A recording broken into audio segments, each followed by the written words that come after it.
ओम नमः सिद्धेभ्यः। नमो अरिहन्ताणं नमो सिद्धाणं नमो आयर्याणं नमो वज्रायणं नमो लोय सव्वसाहूणम्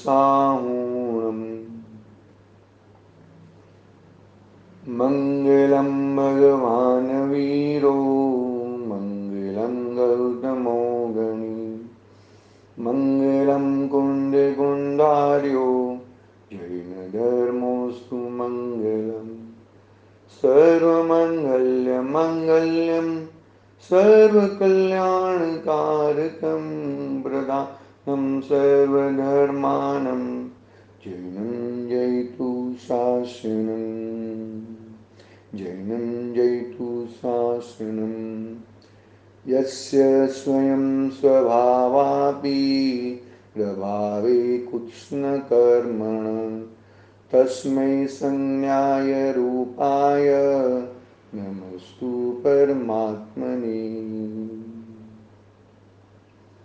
चेतिले चेतन चेत्या विना किम चालसे। समर्थ आचार्य देव पूज्यपाद स्वामी का इष्टोपदेश महान ग्रंथ है। गागर में सागर समाया है। मात्र 51 गाथा का ही एक ग्रंथ है।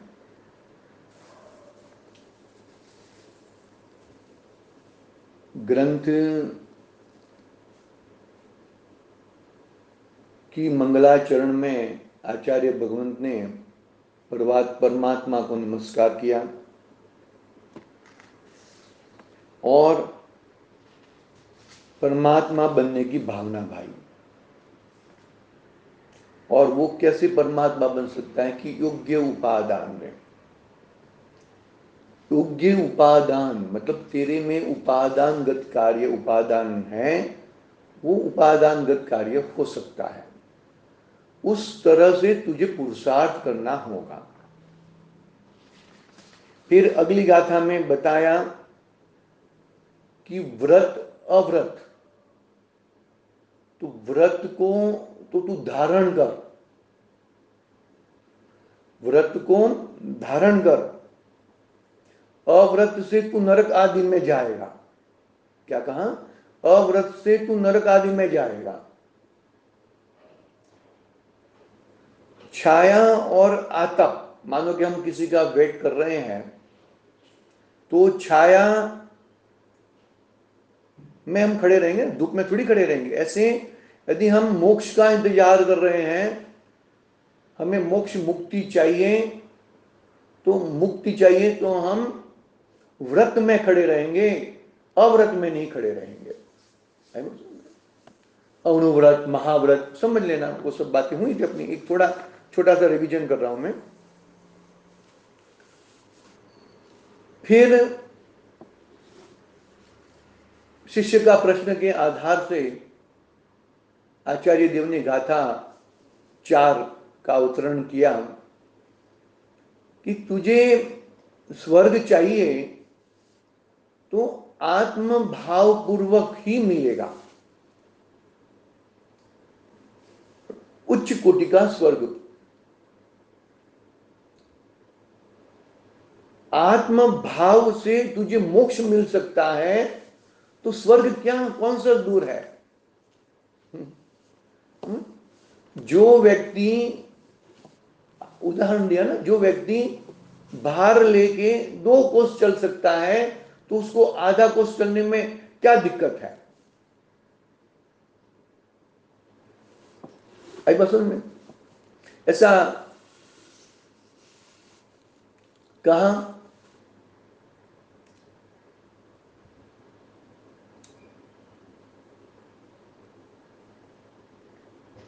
फिर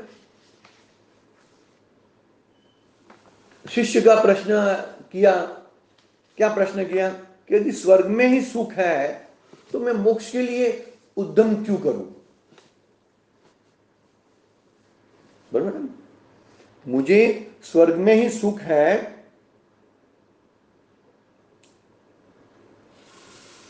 तो मोक्ष के लिए क्यों उद्यम करूं? पांचवी गाथा में ना कि स्वर्ग में ऐसे ऐसे सुख है, तो छठी गाथा में आया कि स्वर्ग में ही सुख है तो मैं मोक्ष के लिए क्यों उद्यम करूं। रिवीजन इसके लिए करते हैं कि मेरा भी रिवीजन हो जाए और आप लोगों का भी रिवीजन हो जाए।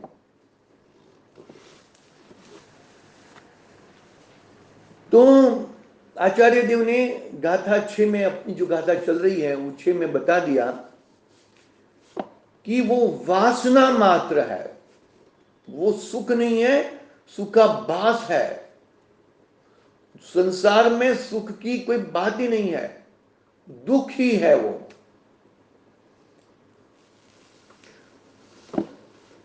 जो सुख कैसा होता है कि परमानेंट होना चाहिए, स्खलित नहीं होना चाहिए। गाथा पढ़ते हैं छठी गाथा, और अपना जो अंतिम पैराग्राफ बाकी था वही प्रारंभ करेंगे सीधा। जो 3 गाथा का उदाहरण दिया था ना, मुच्यतम, उसका पढ़ता हूं मैं गाथा।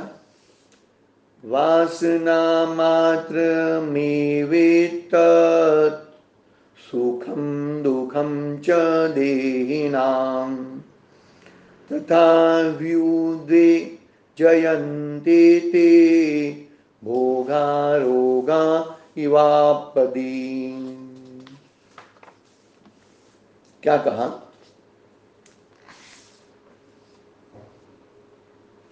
कि वो जो सांसारिक सुख है, स्वर्ग का सुख है, चक्रवर्ती का सुख है, वो सुख क्षण भंगुर है, वासना मात्र है, पानी के परपोट के समान है। इच्छा निरोधो तब कहा है,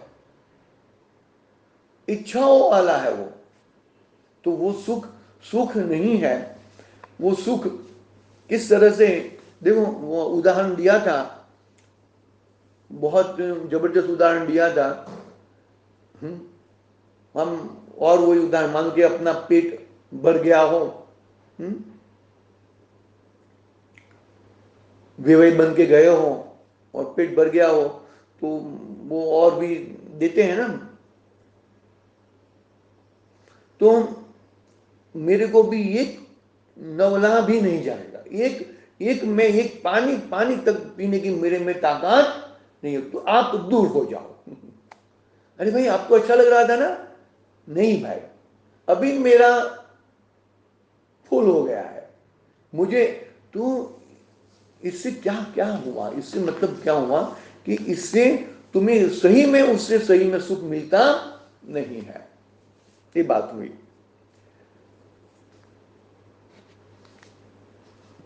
उदाहरण, दूसरा उदाहरण में मुच्यांग, मतलब अदर भी दूसरी जगह पे भी ये बात कही है, ऐसे आचार्य देव ने या टीकाकार ने ये गाथा, और उसका मैं भावार्थी पढ़ रहा हूं, सीधा उसका अर्थी पढ़ रहा हूं। एक पक्षी चिरबा जो कि अपनी प्यारी चिड़ैया के साथ रह रहा था, उसे धूप में रहते हुए भी संतोष और सुख मालूम होता था। रात के समय जब वह अपनी चिड़ैया से बिछुड़ गया, तब शीतल किरणें वाले चंद्रमा की किरणों का को भी सहन बर्दाश्त न कर सका। क्या कहना चाहते हैं इसमें कि यदि तुझे मोक्ष की इच्छा है, बरोबर है, तो तू आत्मा के साथ जुड़ा रहे, आत्मा के साथ जुड़ा हुआ रहेगा तो ये बाहर के जो दुख है वो दुख तो तेरे को मालूम ही नहीं पड़ेंगे, मालूम ही नहीं पड़ेंगे तेरे को। आई बस में हमने कोई उद्देश्य बनाया है, कोई हमने कोई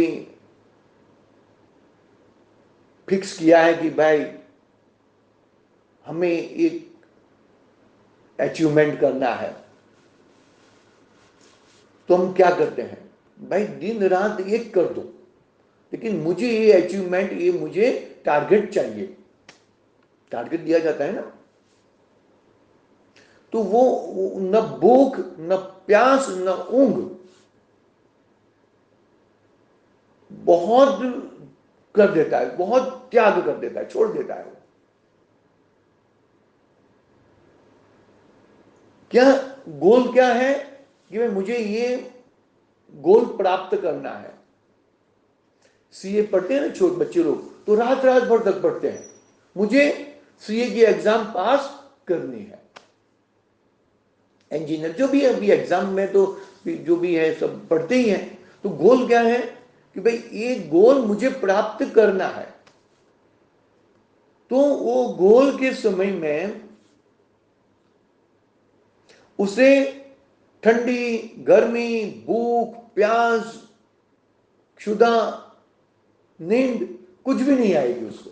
उसको उसको क्या दिखता है, गोल दिखता है। यानी कि जो मोक्षार्थी हैं, जिसको मोक्ष की आवश्यकता है, ऐसे जीवों को कुछ भी प्रॉब्लम नहीं होएगा, कुछ भी प्रॉब्लम नहीं होएगा इनसे, उसको बाहर का दुख दुख नहीं लगेगा। लेकिन मतलब क्या हुआ कि आत्म भाव पूर्वक मोक्ष की प्राप्ति होती है। तो यह जीव आत्म भाव में रहा है, तो उसको बाहर के मुनिराज कितने कितने कष्ट सहन करते हैं। सोचो, महाव्रत के धारी नग्न दिगंबर मुनिराज, क्या गोल है उनको, उनका गोल यह है कि मुझे मोक्ष की प्राप्ति करनी है। क्या करनी है, मुझे मोक्ष की प्राप्ति करनी है, उनका गोल यह है। तो मोक्ष की प्राप्ति करनी है, ये गोल है। तो फिर क्या हुआ भाई, अरे बाहर बीच में कौन से भी कितने भी पड़ाव आएंगे, मुझे उससे कोई मतलब नहीं है, कोई मतलब नहीं है मुझे उससे।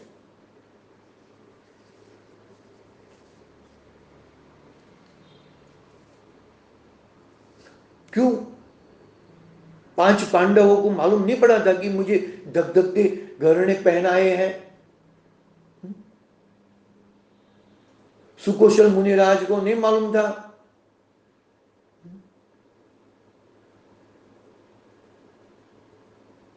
आप समझो बात को।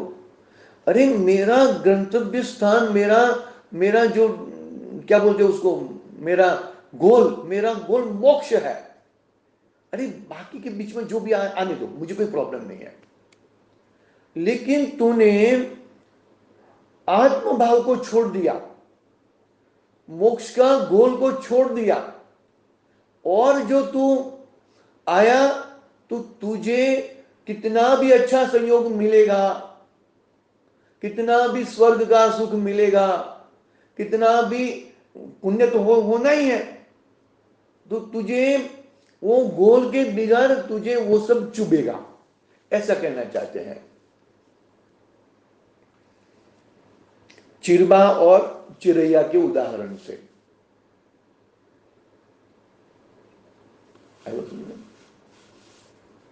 आत्म भावना पूर्वक तुम बैठे हो,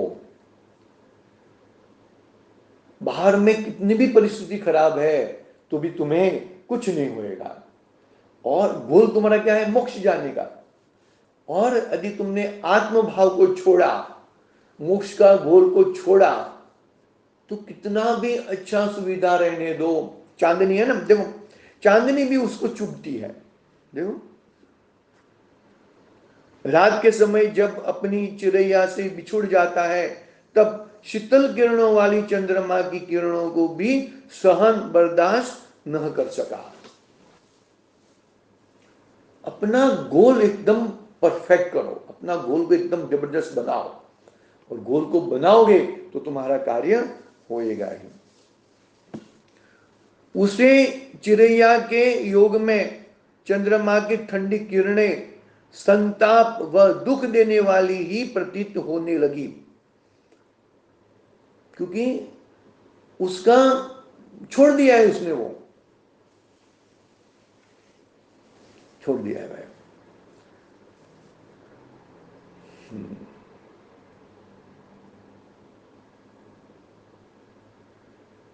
जब तुम अपना मोटो भूल जाओगे तो तुम इधर उधर रखड़ोगे, और मोटो प्राप्त करने के लिए क्या रॉ मटेरियल है, उसके ख्याल के साथ तुम मोटो की तरफ बढ़ोगे तो बीच में कितने भी कांटे कंकर कुछ भी आएंगे, तेरे को कुछ दिखेगा नहीं।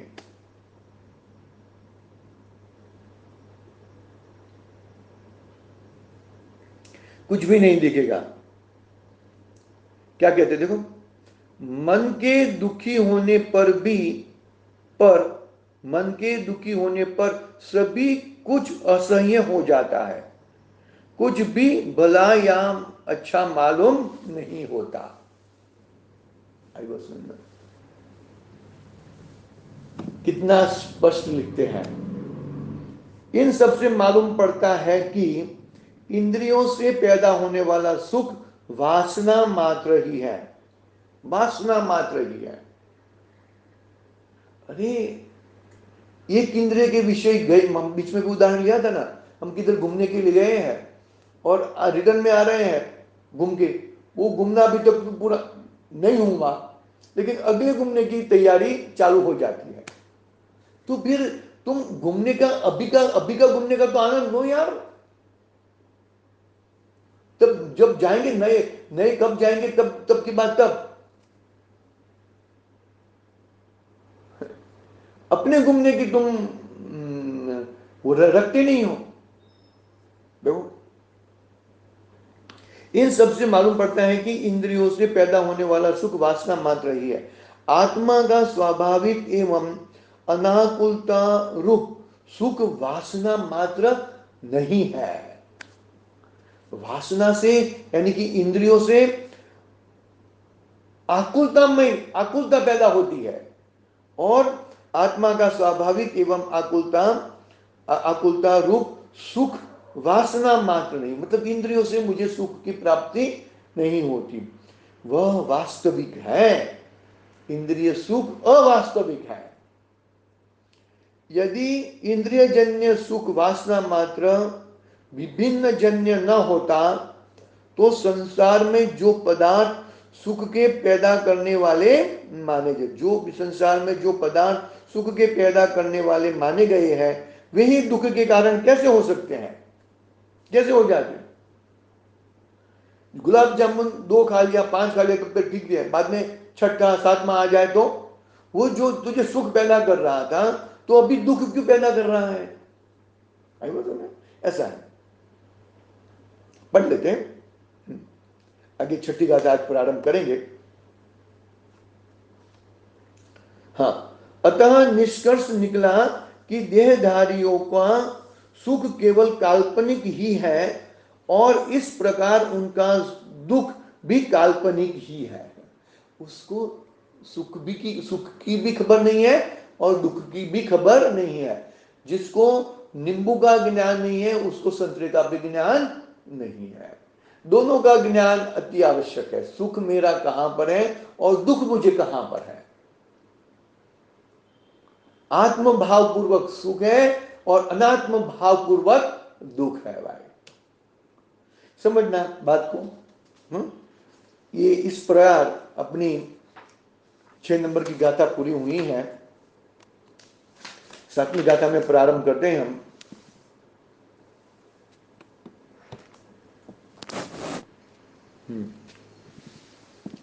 देखो शंका क्या है, पहले शंका पढ़ेंगे हम।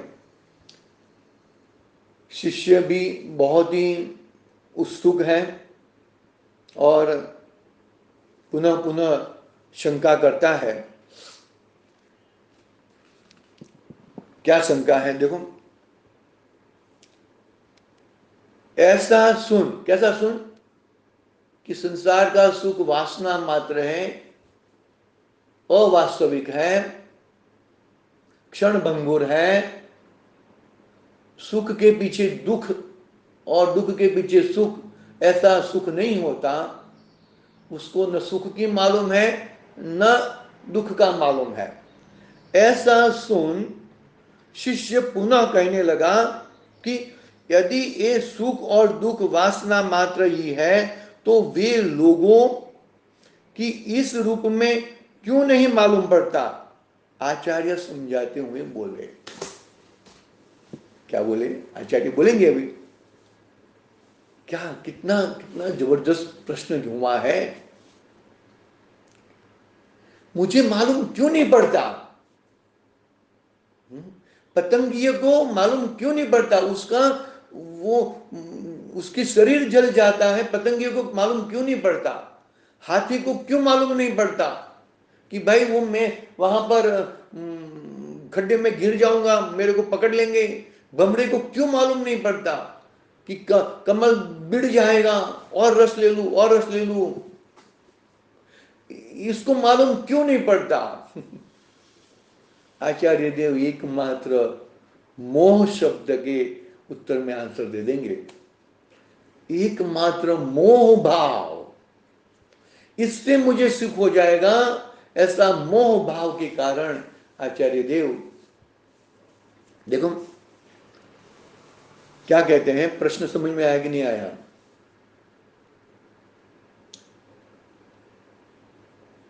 इससे मुझे सुख नहीं होता, इससे मुझे दुख होता है, ये सुख और दुख वासना मात्र है, तो मुझे मालूम क्यों नहीं पड़ता आचार्य देव। आचार्य श्री पूज्यपाद स्वामी हमें बताइए कि ये मुझे मालूम क्यों नहीं पड़ता।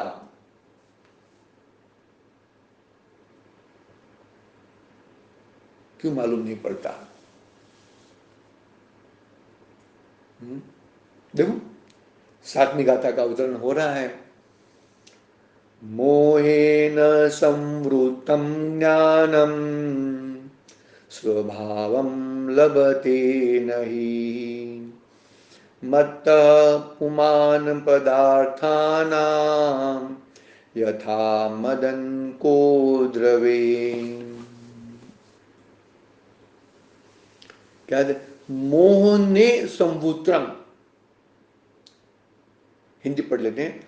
मोह कर्म के उदय से वस्तु स्वभावन पात, मदकारी को दो भखे उल्टा जगत लखात। क्या कहते हैं?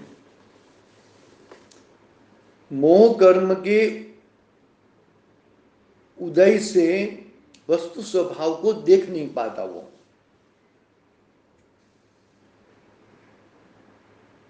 जबरदस्त गाथा है।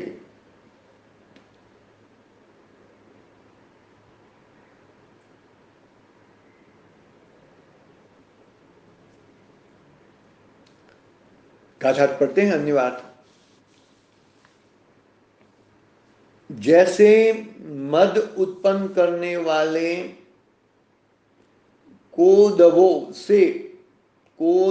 के निमित्त से उन्मत्त पागल बना हुआ मनुष्य पदार्थ का यथार्थ स्वरूप नहीं जानता तथा मोह से आच्छादित हुआ ज्ञान वास्तविक स्वरूप को नहीं जानता। मोह भाव से जुड़ जाता है, मोह से उसे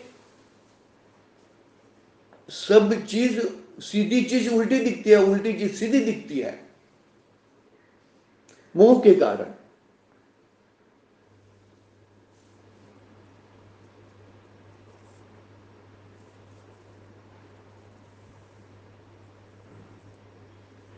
क्या उदाहरण दिया? मद यानी कि नशा, मद उत्पन्न करने वाले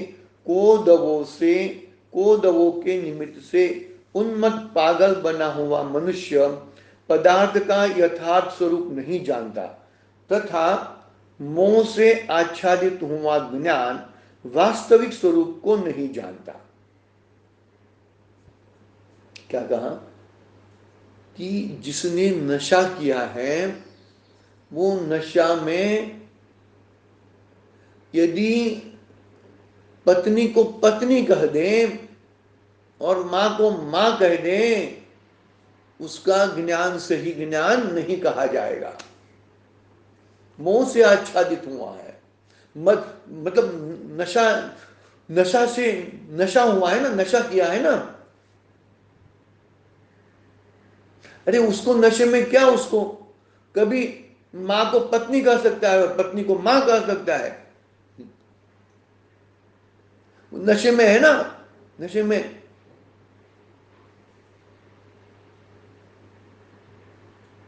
मोह का नशा, मोहन धूल पड़ी है तेरे ऊपर। टोडरमल साहब ने कहा ना, मोहन धूल पड़ी है, वो मोहन धूल को हटाएगा तो ही तुझे वास्तविक स्वरूप मालूम पड़ेगा। देखेंगे हम उसकी बात कल प्रारंभ करेंगे, आगे देखेंगे। आज के लिए ओम नमः सिद्धेभ्यः। निज निधि निज में बताई यह अनंत उपकार है,